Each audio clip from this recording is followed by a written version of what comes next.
আপনাদের মধ্যে কিছু শ্রোতা আছেন যারা আমার কথাগুলো অন্য যে কোনো লেকচারের মতো শুধুই শুনবেন, তব্য শেষে তাকবীর দিবেন, কেউ হাততালি দিবেন, তারপর শেষ। কিন্তু আমি আশা করছি আপনাদের মধ্যে কেউ কেউ আমার কথাগুলো অন্তরে গেঁথে নেবেন। আপনার সাথে কোরআনের সম্পর্ক আমি তৈরি করে দিতে পারবো না। এই কাজে একমাত্র যিনি আপনাকে সাহায্য করতে পারবেন তিনি হলেন আল্লাহ। যদি আপনি আল্লাহর দিকে ফিরে যান এবং বলেন, হে আল্লাহ, এই কিতাব আমার প্রয়োজন, এটি সেই কিতাব যা তুমি মানবজাতির সকল সমস্যা থেকে মুক্তির জন্য পাঠিয়েছ। আচ্ছা বলুন তো, লোভ কোথায় থাকে? লোভ কোথায় থাকে? অন্তরের ভেতরে। সুতরাং পৃথিবীর যত সমস্যা রয়েছে আপনি কখনো এগুলোকে পুরোপুরি দূর করতে পারবেন না, কারণ আপনি কখনো লোভকে হত্যা করতে পারবেন না, যেহেতু এটা অন্তরের একটা অংশ। কিন্তু জানেন, আমরা একে প্রশমিত করতে পারি।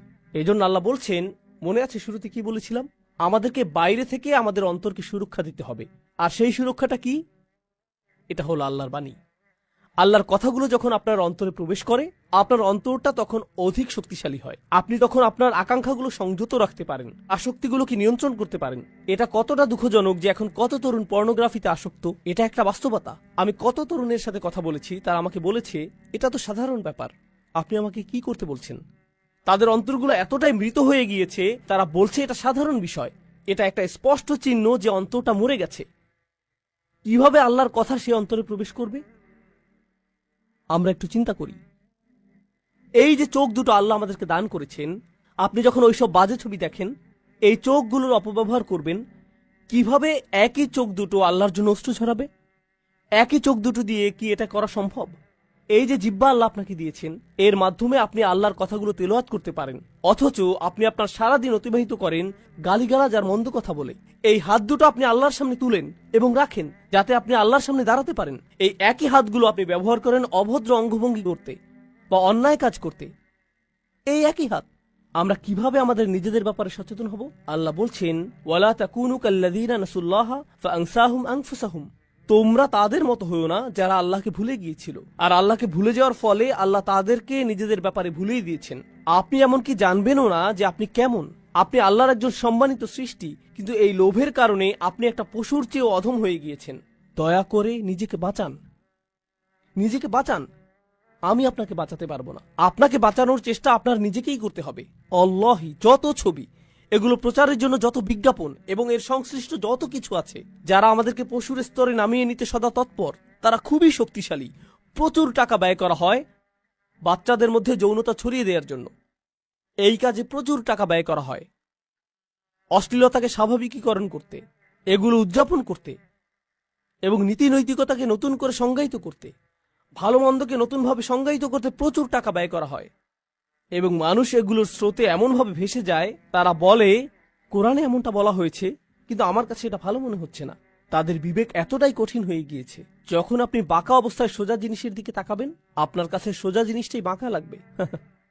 আপনার নীতি নৈতিকতা এতটাই অকার্যকর হয়ে গিয়েছে, আল্লাহর কথাগুলোকে আপনার মনে হয় আমি জানি না এটা আমার নীতির সাথে মিলে কিনা। আরে আপনার কাছে তো নীতির কোনো মাপকাঠিই নেই, এটাই তো সমস্যা। অথচ আল্লাহর কথাগুলোই ছিল নীতি নৈতিকতার মাপকাঠি। এটা এমন জিনিস যা কখনো পরিবর্তন হয় না, এবং আমি আপনাদেরকে এ ব্যাপারে প্রমাণ দিব যেটা আল্লাহ নিজেই দিয়েছেন। পৃথিবীতে যত নৈতিক মতাদর্শ এখন পর্যন্ত এসেছে, মানুষের কাছে সমাদৃত প্রতিটা মতবাদ 10 বছর পর আগের যে মতবাদটা ভুল ছিল সেটা এখন স্বীকৃত। 10 বছর পর আবার অন্য কিছু স্বীকৃতি পাবে, এর 10 বছর পর আরেকটা নতুন কিছু স্বীকৃতি পাবে। নীতি নৈতিকতার এই সীমাগুলো সবসময় পরিবর্তিত হতে থাকে, পাল্টাতে থাকে। বৈশ্বিক মূল্যবোধগুলো সবসময় বদলে যায়, কিন্তু আল্লাহর কিতাব আমাদের ভালো মন্দের সীমা নির্ধারণ করে দিয়েছে, এবং সেই যে রাসূল সাল্লাল্লাহু আলাইহি সাল্লামের সময় এই সীমা নির্ধারণ করা হয়েছিল, আজও তা সুপ্রতিষ্ঠিত। ওয়ালাম ইয়াজআল লাহু ইওয়াজা। আর তিনি এতে বিচ্যুতির কোনো অবকাশ রাখেননি। আমাদের বিচ্যুতি হয়, আমরা এক রেওয়াজ থেকে অন্য রেওয়াজে, এক দর্শন থেকে অন্য দর্শনে, ভালো মন্দের একরকমের সংজ্ঞা থেকে অন্যরকম সংজ্ঞায় যাই। কিন্তু আপনি যদি এই কিতাবকে আঁকড়ে ধরতে পারেন, যত বড় ঝড়ই আসুক না কেন, আপনি আপনার জায়গায় টিকে থাকতে পারবেন। আপনি আপনার জায়গায় টিকে থাকতে পারবেন। আর যদি আঁকড়ে ধরতে না পারেন, তাহলে আপনি মুসলিম, খ্রিস্টান, ইহুদি, হিন্দু, নাস্তিক, শিখ যাই হন না কেন, আপনি কোনো না কোনো দিকে ভেসে যাবেন। বাইরে থেকে আপনাকে দেখতে মুসলিম বা অন্য যে কারো মতো লাগতে পারে, ভেতর থেকে আপনি সেই একই লোভী এবং নিম্নমানের মানুষের উদাহরণ হয়ে থাকলেন। ইসলাম আমাদের ভেতরটা পরিবর্তন করতে এসেছে, শুধুমাত্র আমাদের বাহ্যিক পরিবর্তন করতে আসেনি। অন্তরের ভেতরের সঠিক পরিবর্তন হলো এই ধর্মের মূল উদ্দেশ্য। অন্তরের ভেতরের পরিবর্তন হলো এই পৃথিবীটাকে আমাদের অন্যরকম মনে হবে, মূলত এই কথাটাই আমি আপনাদের সাথে শেয়ার করতে চেয়েছি। এই পরিবর্তনটা আপনার ভেতরে কেবল তখনই আসবে যখন আপনি সঠিক মনোভাব নিয়ে আল্লাহর কিতাবের কাছে আসবেন। যদি আমরা সঠিক মনোভাব নিয়ে আল্লাহর কিতাবের কাছে আসি, আমাদের অন্তরে পরিবর্তন আসবেই, আমাদের অন্তরে পরিবর্তন আসবেই। এবং এটা আপনাদের জন্য আমার আজকের শেষ কথা। আর শপথ করে বলছি, যখন এমনটা ঘটে, ফাআমিনু বিল্লাহি ওয়া রাসূলিহি ওয়া নূরিল্লাযী আনজালনা, যখন আল্লাহর কিতাবের আলো আপনার অন্তরে প্রবেশ করে, তখন আল্লাহ আপনার অন্তরকে একটা প্রদীপের সাথে তুলনা করেন। এবং একটা প্রদীপ শুধু নিজেই আলোকিত হয় না, এটা আলো ছড়ায়ও। কথাটা কি সত্য নয়? একটা প্রদীপের কেবল নিজের আলো আছে তা কিন্তু নয়, এটা তার আশেপাশের জন্য আলোর একটা উৎস হয়ে ওঠে। আচ্ছা, প্রদীপ কখন কাজে লাগে, দিনে নাকি রাতে? বলুন তো। রাতে।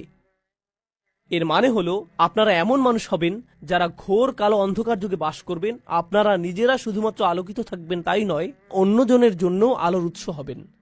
কারণ আমাদেরকে অন্ধকার চারপাশ থেকে প্রবলভাবে ছেয়ে রেখেছে। দেখুন, আমরা এখন অন্ধকার রাতে বাস করছি। বর্তমান সময়টা মানব সভ্যতার জন্য কালো রাত। প্রযুক্তি বেড়েছে, উন্নয়ন বেড়েছে, মানুষের জ্ঞান বেড়েছে, কিন্তু সঠিক পথের সন্ধান নেই। আর এগুলোর সাথে সাথে মানুষের লোভও বেড়েছে, লাগামহীন লোভ বেড়েছে।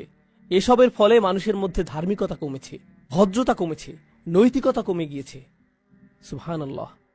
আমি দোয়া করি আল্লাহ আজ্জা ওয়া জাল্লা আপনাদেরকে এবং আপনাদের সন্তানদেরকে এমন একটি প্রজন্ম তৈরি করার জন্য বাছাই করুন, যে প্রজন্ম কোরআনের আলোর প্রতিনিধিত্ব করবে, যারা শুধু আপনার নিজেদের পরিবারের জন্য নয়, বরং আপনাদের আশেপাশের সবার জন্য, সমাজের সকল মানুষের জন্য উজ্জ্বল এক আলোর উৎসে পরিণত হবে। এবং আল্লাহি, আমরা যদি আল্লাহর কিতাবের সদ্ব্যবহার করতে না পারি, এই ধরনের কোনো কিছু কখনো বাস্তবায়িত হবে না। যতদিন পর্যন্ত আমরা মনে করব কোরআনের জন্য একটুখানি, অল্প একটু সময় দেয়াই যথেষ্ট, ততদিন আমরা কেবল কোরআনকে সময় দেয়া ছাড়া অন্য সব কাজই করতে পারবো। তাছাড়া আমরা নিজেদেরকে সত্যিকার অর্থে শোধরানোর জন্য এই কিতাব খুলি না। আমরা চমৎকার কোনো তথ্য জানার জন্য বা সুন্দর তেলাওয়াতের জন্য এটা খুলি। এবং কোরআন মানে আমাদের কাছে এটুকুই। যতদিন আমরা এভাবে চলতে থাকবো, পৃথিবী ততই অধপতনের দিকে যেতে থাকবে এবং আল্লাহ অন্য মানুষদেরকে আমাদের স্থানে স্থলাভিষিক্ত করবেন। আফালা ইয়াতাদাব্বারুনাল কুরআন আম আলা কুলুবিন আকফালুহা।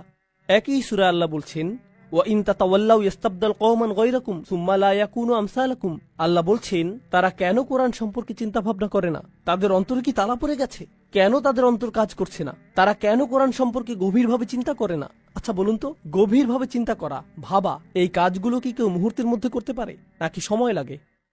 অনেক সময়ের প্রয়োজন। সুতরাং আল্লাহ বলছেন, তারা কেন কোরআন নিয়ে চিন্তা করতে নিজেদের সময় দিচ্ছে না? আল্লাহ নিজেই বলছেন কেন তারা এটা করছে না। ও, নিশ্চয়ই তাদের অন্তর আটকা পড়ে আছে। বলুন তো, তারা কিসে আটকা পড়ে আছে? লোভে। এবং পরবর্তীতে একই সূরায়, সূরা মুহাম্মাদে আল্লাহ আজ্জা ওয়া জাল্লা বলছেন, ওয়া ইন তাতাওয়াল্লাউ ইস্তাবদিল কওমান গায়রাকুম সুম্মা লা ইয়াকুনু আমসালাকুম। আর যদি তোমরা মুখ ফিরিয়ে নাও, তবে আল্লাহ তোমাদের স্থানে অন্য কোনো জাতিকে স্থলাভিষিক্ত করবেন, যারা তোমাদের মতো ব্যর্থ হবে না। আক্ষরিকভাবে আপনারা যদি আল্লাহর কিতাবের সাথে দায়িত্বহীন আচরণ করেন, তবে আল্লাহর জন্য এটা করা মোটেও কঠিন হবে না যে তিনি এই পুরো উম্মাকে অন্য একটা উম্মা দ্বারা প্রতিস্থাপন করবেন। তিনি আগেও এমনটা করেছেন। দেখুন, আমি জানি আমাকে সবাই যেটা মনে করে, আমি আপনাদের সাথে মজা করে কথা বলার ছিল। যেখানেই যাই আলোচনার মধ্যে দু একটা কৌতুক বলি, কিন্তু মাঝে মাঝে আলোচনা করার সময় আমার মাথায় শুধু আলোচ্য বিষয়টাই থাকে। আমি দুঃখিত, আজকে এরকমই একটা রাত। দেখুন, মজা তো অনেক হলো, আসুন এখন অন্তত একটু সিরিয়াস হই। আমরা যথেষ্ট উপভোগ করেছি। আপনার কি মনে হয় না জীবনে আমরা যথেষ্ট উপভোগ করেছি? কেই বা সিরিয়াস হতে চাই বলুন? আমি সত্যি হাস্যরসে বিশ্বাসী একজন মানুষ, এবং আমি মনে করি দীর্ঘ সময় ধরে ইসলামকে অনেক কঠোর বলে উপস্থাপন করা হয়েছে, এবং আমি এটা একেবারেই পছন্দ করি না। কিন্তু ইসলামের কিছু বিষয় রয়েছে যেগুলোর ব্যাপারে আপনাকে একটু কঠোর হতে হবে। এটা একটা স্বাভাবিক প্রকাশভঙ্গি। সাধারণত আমি রেগে যাই না, আমি মনে করি এটা আমার স্বাভাবিকতা। অন্তত আমি এটা ভাবতে পছন্দ করি। আমার স্ত্রীকে জিজ্ঞেস করতে পারেন। কিন্তু জানেন, কখনো কখনো আমাদের একটু পেছনে ফিরে দেখা দরকার যে আমরা কি করছি। আমাদের দেখা দরকার আসলেই আমরা কি করছি। আপনাদের সবাইকে অসংখ্য ধন্যবাদ ধৈর্য সহকারে শোনার জন্য। জাযাকুমুল্লাহু খাইরান। আসসালামু আলাইকুম ওয়া রাহমাতুল্লাহি ওয়া বারাকাতুহু।